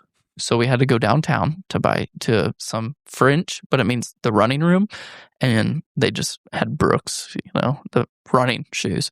And then we went to a little bakery, and that's about it. We ate Tim Hortons about 3 times. Was it Le Petit Bakery? I don't know. I don't even remember what it was called. You can't really draw. I can tell you. I think that if you had let me shepherd you through, you would have had an amazing time. Kind of guy. It's not that. It's this is Montreal. Montreal's like going to Europe. It's the food. Yeah, the food, like the food and the cobblestone, all of the things. Air tags they put in your cars. Yeah, I don't know how you did that, man. That part's crazy. Their Walmarts close at 9. You got to go to the Canadian Tire. Can you imagine though how I went to a Canadian Tire? It's like Rural King. But with hockey equipment, and I think it's more closer to an Ace. No, man. At least the one I went to. I went to one in Halifax, Nova Scotia. It was like a Rural King. The Canadian / Tire Walmart here, / Costco was in the mall. It was in the mall, and there was a Walmart in there. There was a Canadian Tire. There was a bakery. It was just like a wild, because I went in there to get a grabbing tool so I can pull an air tag out from the How vehicle. pissy do you think they are that air tagged a car and end up in Spiceland? Well, that's my thing. So, all those air tags, they probably had no idea that they're like, we got a license plate, and they're like, God, this is kind of far, guys. Like, where the hell is Indiana? So we went through, and like I told security, or I told the front desk at the hotel, and I'm like, hey, we got air tag. I'm like, oh, no, call the police. Like, what are they going to do? How did you know it happened? Does your phone tell you that an air tag's following you? If you have an air tag start following doing you, that, yeah. And so it lets you play the sound too. And Ray was in the car because she didn't want to wait in line, and I don't blame her. And she's like, this just popped up on my phone. And I was like, well, play the sound. She goes, oh, it's in the car next to me. I'm like, okay, so I don't think anything of it. I go take my chairs back to the car. And I go, hey, why don't you play that sound? I was like, well, she didn't say that, actually. I go, where was that air tag? She goes, it was in the car next to me. I could hear it. I go, okay. I said, will you play it? I want to hear it. I said, that's got to be pretty freaking loud if you can hear it in the car next to you and you're inside the car. She plays it, and I go, Ray, that's not in her car. That's in your car. And I found it. They put it right inside the grill in the Honda emblem. And so I go, boom, and I knock it out, and bang, I hear it hit the pan. I'm like, okay, well, I can pop the pan off. No, she's got too new of a car. It has 2 pans. It has the plastic, protector, and then it has a bolted in metal pan. So I'm like, okay, there's no way I'm getting this. So then we ended up finding it. I know where it's at. But once you play that sound, I think it notifies whoever owns the AirTag, hey, somebody's played the sound on it. They're on to you. So after a couple hours, her car, fancy, you can set a geofence, and once it leaves that geofence, you're alerted. And if you set it up right, you can have the authorities alerted too. So I said, just do that. There's literally nothing we can do about it. And we were just parked right there at the park. They steal it, you just fly home. Yeah, without a car. But then finally it stopped letting her actually play the sound. They had deactivated the air tag, is what the conclusion we Does it came to. eventually just go dead, though? Oh, it takes forever. I think they Oh. take The battery, forever. the Even battery and air even- tag will last like damn near a year or two. Oh, Yeah. I never dealt with them. So I've got to get under there. I did hear. I mean, I have heard that if you have one in a vehicle and it just pops up your phone, like, hey, suddenly there's an air tag around, and it's straight up stalker. Yeah, and that's what to like fight it's a big stalkers. thing in Montreal. Come to find out, like, they're like, yeah, that's how they steal the cars here. And so we went through all the footage at the hotel. Like, I literally sat there and watched it with them, and they're like, "There's nobody touched your car." I'm like, "Well, then it couldn't have been here." And I go up to the room, and I'm like, "Well, I just watched 4 hours of what feels like 4 hours of video footage. Nobody ever touched our car." And I go, "So it had to happen at Walmart," and Ray goes, "Oh, wait, there was a suspicious looking guy at Walmart standing by my car who got in a car and drove off as soon as we came out by our car." I go, that would have been kind of nice to know. But needless to say, nothing happened. We're in the clear unless they want to drive 13 hours to come take a Honda CRV, which is parked by my cameras. So That'd be brave. that'd be pretty brave. If they're especially. watching Boss Hog, you loonies and toonies, come get it. Yeah. Come and get it. Come get it. Yeah. We will call the Wayne Township Fire Department, and they will bring their truck full of tools, and there will be nothing left. You'll be gone. So You'll find new and exciting ways to use the Those find jaws of out life. the car's now in America, and the only socket that we use that's metric here is 9mm. That's just worried about that. So that was kind of just Montreal in a nutshell. It was okay. I mean, I have no desire to go back, but got to use my passport. Got to get questioned at the border. How rough was it coming back? It was fine. It's harder to come back into America than it is to get Uh, into I mean, Canada. I've heard of like people I have a drone, and like, so I'm in like some drone forums, and there's some people, you're allowed to come to and from Canada with a drone, but some places they've come in at Detroit, and the guy's like, yep, I'll take that, and they just take it, and you can't get them back. If you don't say you have it, then I think they declared. I think they just get a guy. It's kind of like TSA. It's like if you declare get the wrong something, guy, they kind then- of just look at it anyways. Dude, really? I went in the last time I drove in, because we go to Canada every couple of years just for whatever, day trip tourism. Yeah. We'll be on the border. We'll be in Sault Ste. Marie, or we'll go over to Windsor or, Niagara Falls or Montreal. I drove over, and they're like, "Get any alcohol or anything?" I'm like, "Yeah, I got a case of beer in a cooler." Whatever, no big deal. Yeah. They do ask you if you've been fingerprinted. They're trying to figure out if Americans bringing guns in or not. That's what they're really worried Yeah. about. Because Trudeau already took all theirs before he resigned. They're more worried about the weaponry than anything else. Yeah. And if you've got a plan, or if they don't want you just showing up and staying, so they want to make sure you've got a place to go. They kind or of just that ask you're you not gonna be like, around. "Hey, why are you coming? How long are you going to be here? You have anything in the vehicle I need to know about?" I figure it's worse to come back in the United States. Coming than it is back, to go to I mean, Canada. the first time we did have a smart ass. Like, I gave him my passport, and like it was in a cover, but like very accessible. He goes, "I just need the ID." And like, ID to me means my driver's license. So we all start whipping out our wallets with our IDs, and he goes, "No, just the passport." And I'm like, "It's right here." And he goes, "Just the passport." I go, "Oh, you don't want the cover? You could have said that. Like, you could have asked me to take it out of the cover." Coming back, guy was kind of a smart ass, because I've been driving for 13 hours or 10 hours at this point, and he goes, "Where are you coming from?" I go, "Where did we come from?" I go, "Oh, Don't do that." Montreal." He goes, That's exactly the kind of "Why stuff. that were gets you there?" "We were at a concert." "When did you come?" "Oh, we were here Thursday. Just going home now."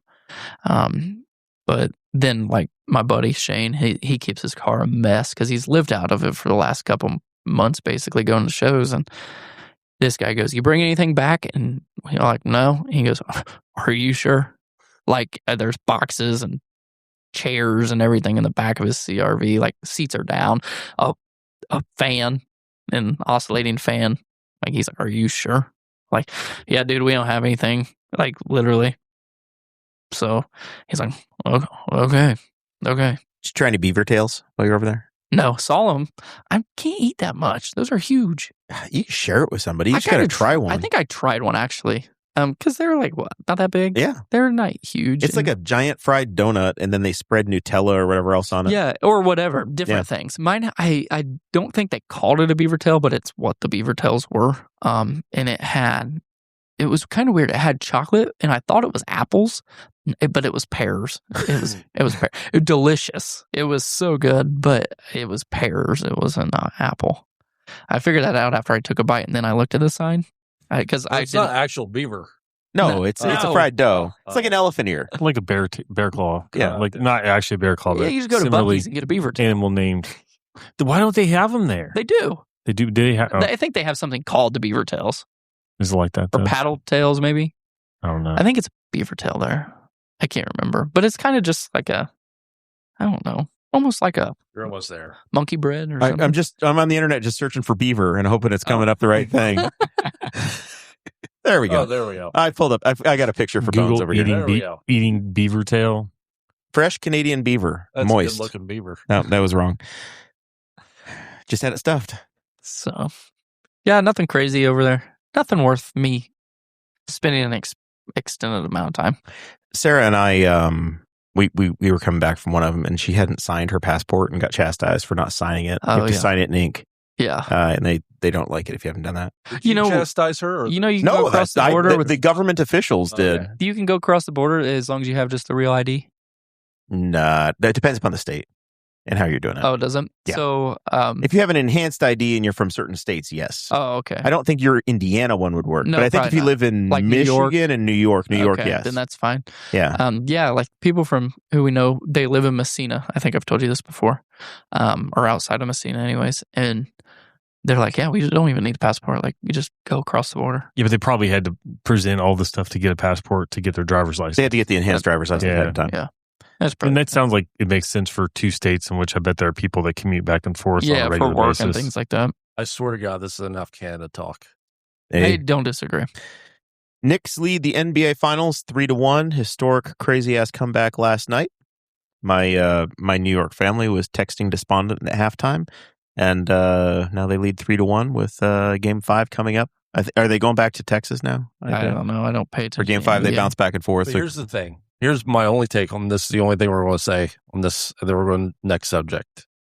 The Spurs need to forfeit, crown their ass, because that's what they're doing right now. And so we don't have to live through the Knicks bullshit that's going to happen. You don't enjoy Timothy Chalamet and Spike Lee and Spike Lee and Jerry Stiller's son? If the Cowboys won a Super Bowl again, we'd have to live through all the hoopla and bullshit. So just give them forfeit. Well, the difference is the Knicks have a possibility of winning a championship. The Cowboys don't. But we'll have to face this one day or another. The Cowboys will be able to do it. Well, that's if the other 31 teams die. Do you think Jerry Jones will ever own a Cowboys team that wins another Super Bowl? Yes. Okay. I do. It's gonna have to be soon. He's a pretty old guy. I mean, he's a pretty old guy. God, but I mean, I'm kind of with Bones. I don't pay attention, but man, Knicks fans will be insufferable. And yeah. It's time for them to win one, man. It just is. It's almost like is. Hoosier fans. Yes. Yeah. It's almost like Very when IU similar. does something for once in their life. Ohio State does. Or Ohio something. State. Notre Dame. I think Ohio State's Michigan. worse than IU. Mr. Bones, how's the old fantasy IndyCar team doing for you? I'm 10th. You're in 10th? All right. Gateway turned out okay? Mm-hmm. I had double points on Christian Rasmussen, and it went well. I think he got me at Gateway. He finished on the podium, which Oval's having podiums, whatever, but 352 points. Joseph Newgarden won the race. I stayed up until damn near 1 o'clock in the morning to watch an IndyCar race that was red flagged 3 times. It started off on Sunday night. Green flag, I think, was at 9 o'clock. It was supposed to be 9:30. The UFL playoff game ran over, so I think Fox actually picked up the broadcast 5 laps into the race. 3 red flags, but it's still a great race to watch. 1 o'clock's pretty late for you. Yeah, Monday morning kind of sucked a little bit. Zach, you gave up. Did you watch any of the race live? I watched the beginning of it, and then I've been running before work. 4:45 comes in a hurry, and I have a job where I have to be mentally functional. Like I can't just float, and so I tapped out, and then about 10, And then my wife came in. She's like, well, they just red flagged it the first time. So I was convinced at that point. I was like, it might be done. Like I don't know how committed they are to finishing this thing. But yeah, I was kind of like, I'll either hear about what happens. If it's really fascinating, I might go back and watch it. But they scheduled a race at 9:00 on Sunday. So he's yawning now. Yeah, I knew. Yeah. I mean, it's been a long couple weeks. So You said this race is sold out, correct? It was nearly sold out. Yes. There's a whole, they do a huge section of grandstands they don't open. Yeah.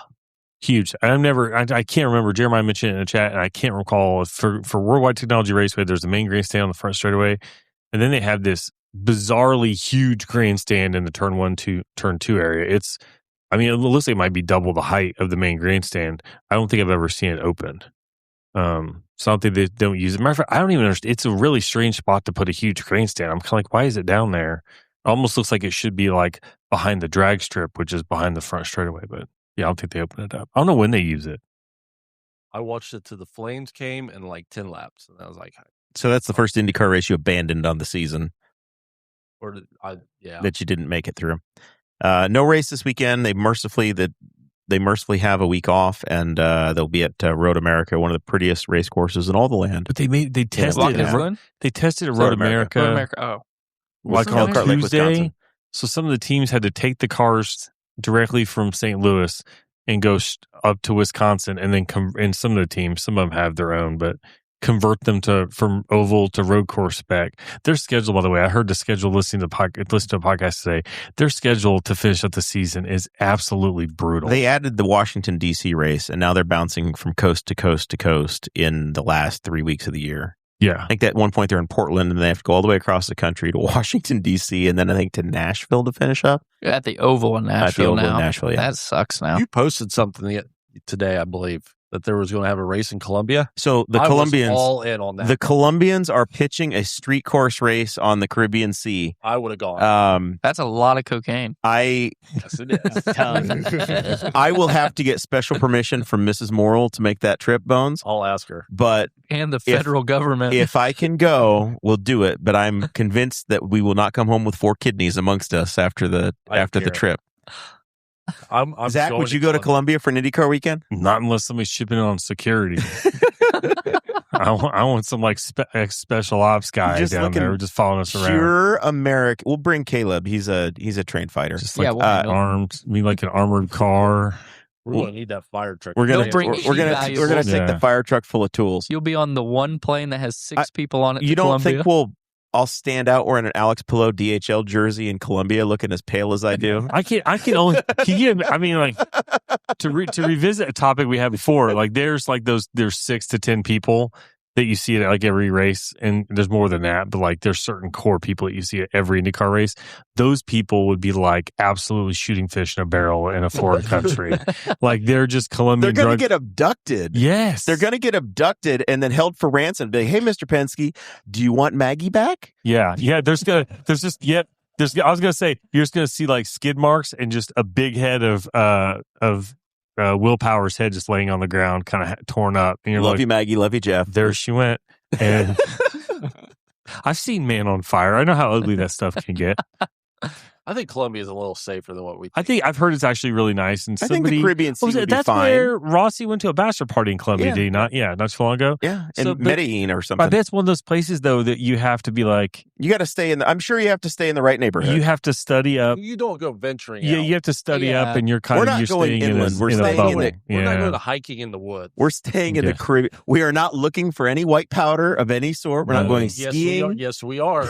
You're definitely not letting anybody else put anything near your luggage, or like, oh, can you wash this bag for me? Yes, sir. It's like, yeah, it's a little heavier now.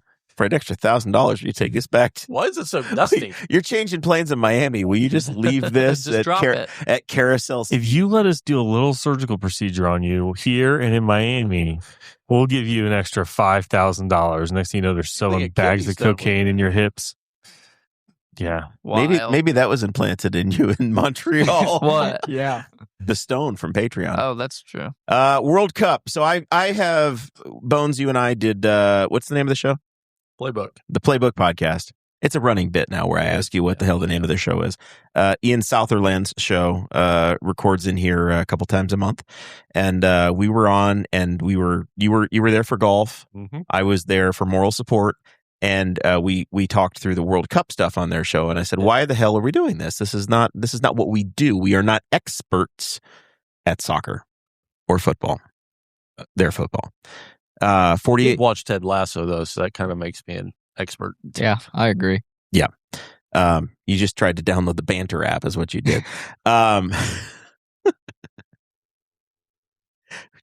Nope. Don't go any further. So 48 teams are here in North America. It's being hosted in Canada, Mexico, and the United States. And all of these teams are training. I think the first game is actually on the TV over Mason's shoulder today, where we have South Africa and Mexico playing, and the Mexicans are kicking the South Africans in pretty hard. So they're all training in America, and then they're going to sites that are in different places. So there's a hell of a lot of fans that are here to watch. They're the Mason Rottinghauses of the other part of the world. And they've come to America, and they're fully immersing themselves in our culture. Something Mason did not do in Canada. So they've flown in, and they brought all of their stuff. They're on TikTok, they're on the Twitter or the X or whatever social media channel you want, and it's been my entertainment this week. Have this content started to make your feeds? Yes.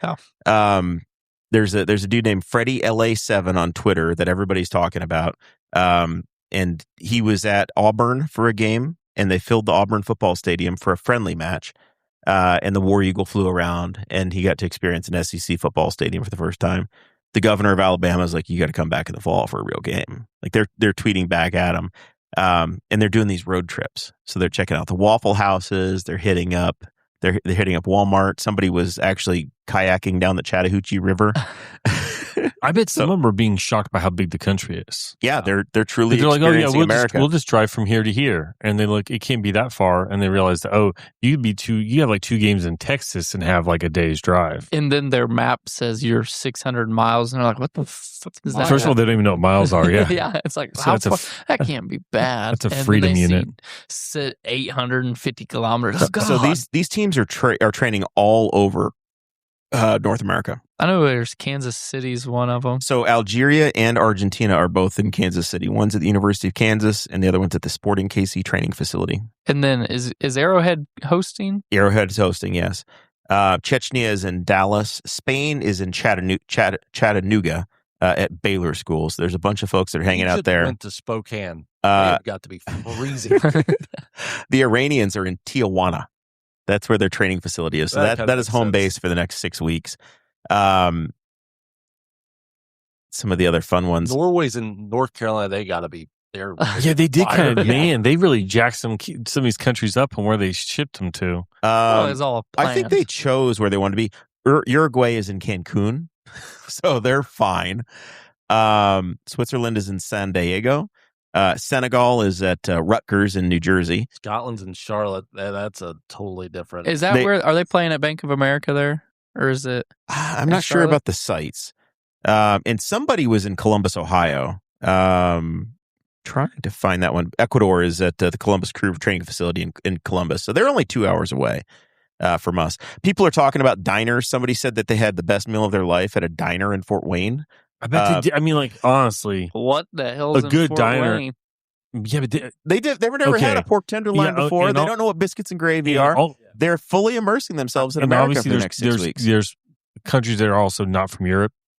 European breakfast is for the most part like rolls, like hard rolls and a croissant, not a croissant sandwich, just a croissant. No, you didn't say that. And right. like lukewarm sandwich, whatever, lukewarm water, like without ice. So for some of these people coming to America is an absolute culture shock. You say without ice. You know what they don't do in Canada is put ice in their root beer, or but they do in other beverages. Yeah, I think we might be the only country that actually puts ice in beverages for the most part. They yeah, put we're ice really in hard. their soft drinks. Oh, that's okay. fine. Root beer, whole different ballgame. We got a McDonald's everywhere. You know what Canada has everywhere other than Tim Hortons? A&W. A&W is everywhere. Is it served cold though? No, I mean it's cool. Are they serving like chicken and like the normal A&W here? Yeah, for the most part. They don't A&W serve root beer chicken floats. shut. You can get root beer float at A&W. Oh God, you don't put anything in root beer in Canada. That gets rid of the flavor. That's what they said. That's why we don't put ice in our root beer. We don't want it to dilute the You flavor. went to judgmental Canada, man. You did. You were in judgy Canada. Have you?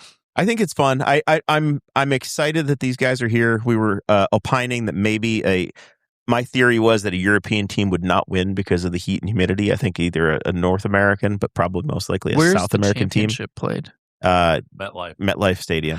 But they took the name off of it. Yeah, it's not really MetLife. New Jersey Yeah. Stadium. Yeah. Oh, they didn't lost the pay- sponsor? No, they didn't pay. couldn't. They didn't pay MetLife had to FIFA take enough. it down. FIFA has taken every stadium is renamed to the city name. So the Dallas AT&T Stadium, all the signage is off, and they're playing at Irving Stadium, They Los literally Angeles took Stadium. The signage All the off? signage is off So the buildings. AT&T and Jerry's World had to come down, and that's just Irving. Irving Stadium. All of these are Wild. stripped of their. It's yeah, I would love. very to- odd. I'm assuming. I wonder if it was an option I feel like we're living if in you a video paid game. if you paid the FIA or the FIA. FIFA. I messed it up. Different. FIFA. If you paid different FIFA mafia. enough, if they would allow you to keep it, and if that was an option or not, and if it was, what was the number? Because It's absurd. FIFA is like the FIA or like the Olympic Association. They're known to be like as corrupt as all get out and just greedy. So I'm really curious as if it was a numbers game or if they just said, this is too much. We have too many partners internationally to have AT&T on something. We just strip everything off. Rahm Emanuel, who was the mayor of Chicago, and he was, I think, he's chief of staff in the Obama administration. His brother is Ario Emanuel, who is like if you watched Entourage, who Ari was based after, right? He was a sports agent. Rahm Emanuel said that FIFA came to them in Chicago and said, hey, we want everything. This is why there are no games in Chicago. They said, we want you to charge no taxes to our people. You will get no gate fees. You will do nothing. You're going to give us the stadiums and you're going to get nothing out of it. He's like, we're not doing that to our taxpayers. You're not going to do that. So most of these communities, FIFA just basically is just coming in for nothing and they're taking everything. They jacked up the price. The train line that goes from New York out to the stadium. It's no longer. It's not. It was supposed to be originally. It's like an $8 fare to go from the city, and they were going to take it up to like $160 to go one way. And I think they settled on like $75. But FIFA just completely bent everybody over and said, if you're coming, this is how you're doing it. This is the fee you're going to pay. Unless the sponsor is an official FIFA sponsor, they have to strip them off every venue. There are no logos in the building. I bet Period. Coke is.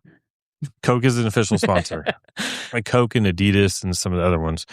But yeah, That is wild. Look at where Iraq is, And Bones. they're not paying. Wow. You don't think they're paying these stadiums to host? I don't think at least they're not paying any of the ticket taxes and stuff. That was the deal they were trying to cut with Chicago, and Chicago said F off. No, Chicago can't even keep the Bears. So The Gummy Bears. Yeah, Iraq is at the Greenbrier County. Sports Center. Greenbrier. It's the country club. they're at the Greenbrier. Yeah. They put Iraq in the facility where we In used West to have Virginia. a There's a bunker bunker. for Congress under it. That's where Iraq That is is at. wild. That's like stationing him in NORAD. Yep.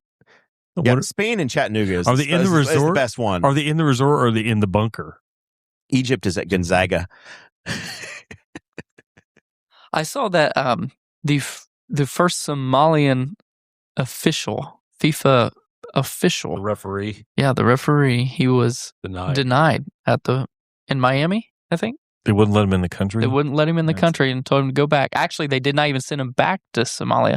They sent him back to Turkey where his layover was. Good luck. Yeah.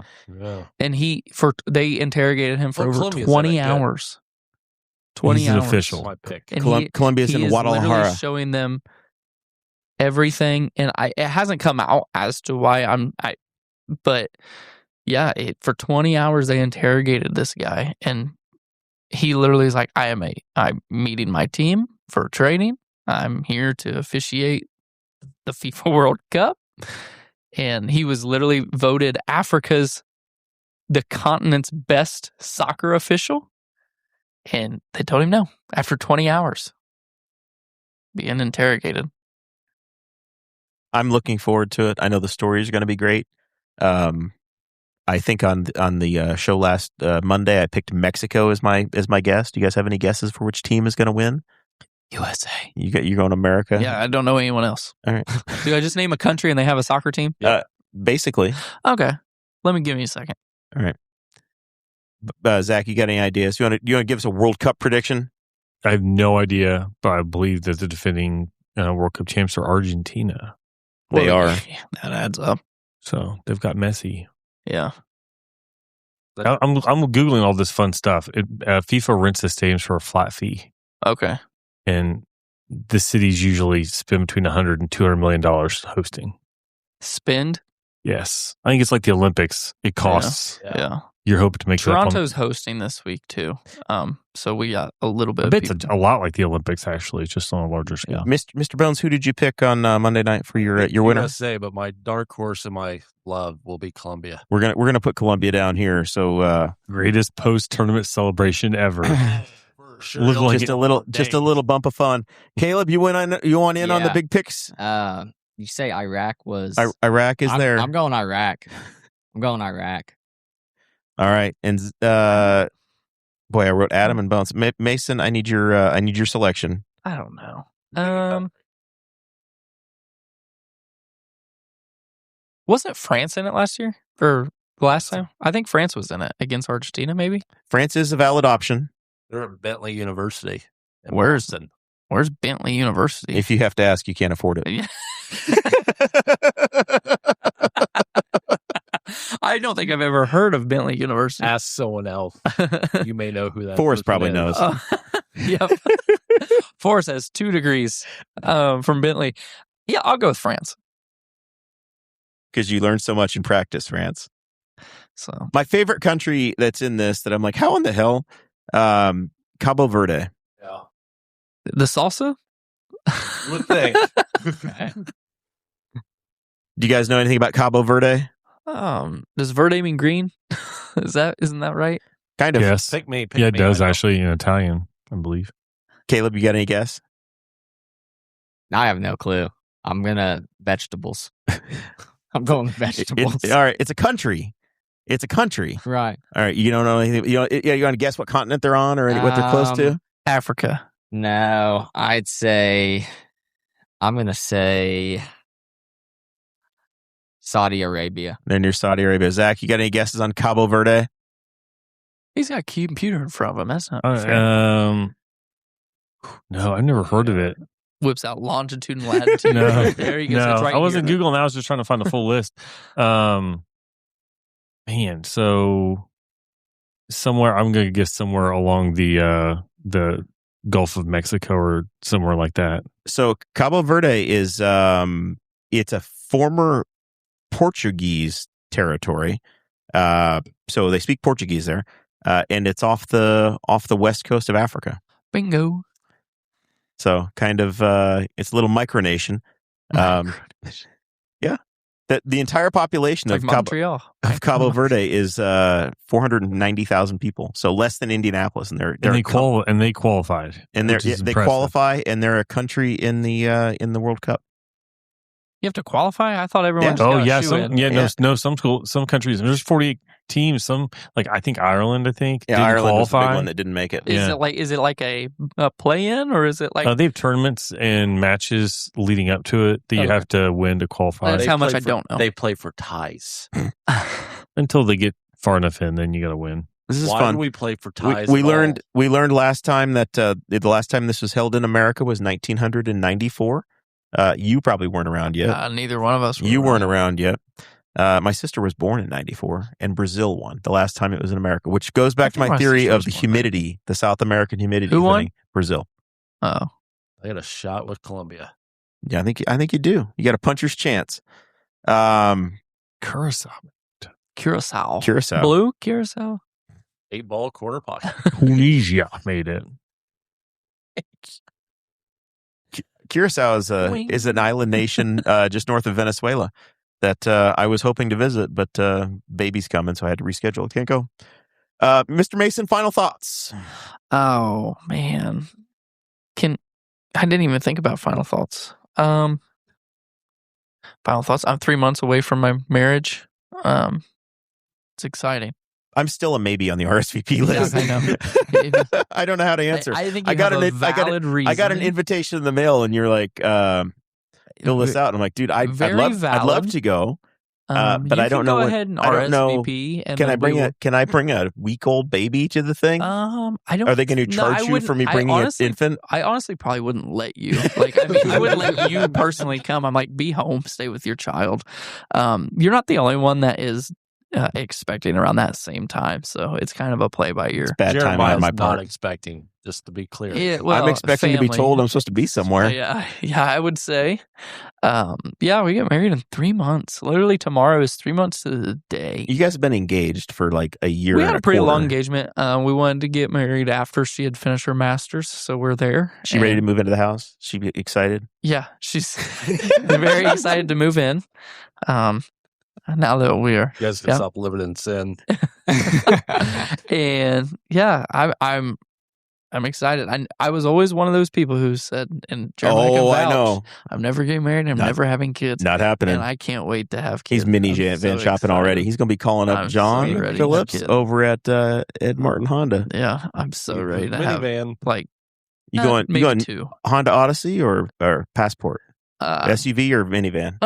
Grandma has a Pilot. Grandma bought a brand new Pilot, so I think we can. You're just taking Grandma's Pilot. Yeah, it's got third row. All right, that's why she bought it with that intention. So my mother-in-law went out and bought a 7-passenger SUV immediately. She got the Hyundai. Yeah. Zach, final thoughts? I don't have much. And he probably won't ever listen to this because I don't tell the kids what I do outside of coaching. But I'll congratulate Lucas Heaton from the track team, placed 4th in the state in his one and only year as a high jumper because he's graduating, going to Butler. Wow. Impressive. He did high jump like in 8th grade, I guess, and then didn't do anything for 3 years. And then one of our coaches was like, you should come try high jump. And he won every match or every meet he went to except for state. I tried high jump once. Did you really? What tendon did you rip? Yeah. Try high. It's very, very. Too clear. It's when you jump over something high, not when you jump while high. Yeah. So try high is very slim pickings. When it comes to. I mean, he was our high jump team for the boys. No, absolutely. And I tried high jump for not even. Well, I tell you what, we went into our first track meet in junior high, and I literally looked at the judge and I said, "Scratch me. I'm out. Scratch me. I'm not running. Scratch me." And he goes, "Are you sure?" I promise. And that's the only event on the actual track I did. I threw. But yeah, I tried high jump. That's one thing I was really bad at. Really bad. It's like a technique Like it thing. starts off at 4 foot. Couldn't get over that. I mean, that was the most impressive thing about him. Was the interesting thing about high jump is that in pole vault's the same way. And I don't know anything about those things, but they're amazing to watch. And then now Instagram shows me pole vault fails. There's a million ways to fail at pole vault, and it's pretty impressive. Like there's one today of a kid who hit the thing that holds up the bar. Like he just shot him off to the side. But you don't have to come in until you want to. Like, I mean, to win, you have to make a jump. But if they start at 4.5 feet, you don't have to start at 4.5 feet if that's like below you or because you don't want to wear yourself out. Like you can just go, "Hey, start me at 5'6". No, you just wait and they start whatever they're starting at and they say who wants to go, and then those people jump and then just weed people out. So like at one meet, the announcer is announcing, he's like, "Hey, we're down to 2 or down to 3, we're down to 2 or whatever," and Lucas hadn't jumped yet. He hadn't even started. So he has all 3 everybody attempts. jumps. They're all down, and he's like, "I'll go." And he jumped one time and beat them all. And then he went up another 11 inches. So he won that meet by 11 inches. And I guess that the kid who won state did basically the same thing to everybody else. That almost everybody was out. It was down to the final 3 before he took one jump. And the kid that won jumped 7'4", and he looks like he's about 5'8" or 5'9". He does not look like a tall kid. I mean, it's the scrawny, lengthy guys who can do that. It's a crazy way to jump. I don't even bend like that. But there's no way. Lucas is going to go. He's going to Butler, and so congratulations to him. It was just really cool to see. Like I had no idea how that sport works. I didn't help coach him or anything like that. But it was really cool to watch just somebody just jumping activity. And it's like, oh, he's really good. Like his first weekend doing high jump, he was one of the top 4 jumpers in the state. So that's sweet. Yeah. Kaleb, you're very popular in the comment section. A lot of fans of you. Yeah. Well, to my fans, hey, thanks for watching. Dad. Mom, Dad, sister, Mr. March. yeah, pets, whatever. UFC 250 this weekend. You ready? Yeah, I'm excited. Is that Vegas? Is that No, McGregor? It's on the White it's on the House. mall. That's right. That's on the right. lawn. Next month is Vegas. So That's looking McGregor. forward to watching Derek Lewis fight. Hope he wins and takes his pants off and says my balls was hot I again. thought that was him. Looking forward to that. I hope that pulling for Derek Lewis. First podcast, never been on one. It's much easier than talking on the news. So appreciate it. It was fun. Let's do it again. You're welcome back anytime, man. Do it again. Quick side note: one of Luke's security guards, awesome guy. He's actually the elective sheriff of his county. Does Luke's security on the side. Not very good if you I'm sure. you win. I'm sure. Well, I'm sure did you his know- county is thrilled Well, that the guys no, in Montreal and completely fine. Toronto and unavailable to serve. Completely fine. He's about to retire. But did you know, as the elected county or sheriff of your county, at least in the state of Ohio, you only have to be in office once every 90 days? That's Sounds weird. right. Wild. Anyways, but he is working with a unnamed, I don't think I can say it, unnamed UFC fighter this for the next 4 months. Good for him. Big time. And he told me, it's like, yeah, I'm pretty pumped for that. Like, Yeah, that'd be cool. really excited. That'd be cool. Think of the money he makes, like, as his side gig is Doesn't wild. be the sheriff, dude. Pretty decent. Wild. Lane Rust says he's a huge fan of Mason Rottinghaus, whoever the hell Oh. Lane Rust is. Worthless. Lane suffered through that muddy, The Sammy Kershaw. the muddy Sammy The Kershaw. death of Joe Diffie. Yeah, Tracy he was, Lawrence. He was at that. Yeah. We got Colin Ray. Colin Ray spawned in out of nowhere. For 2 songs. Low Red Rodeo. Yeah. This has Mr. been Bones. 90s country radio for 200.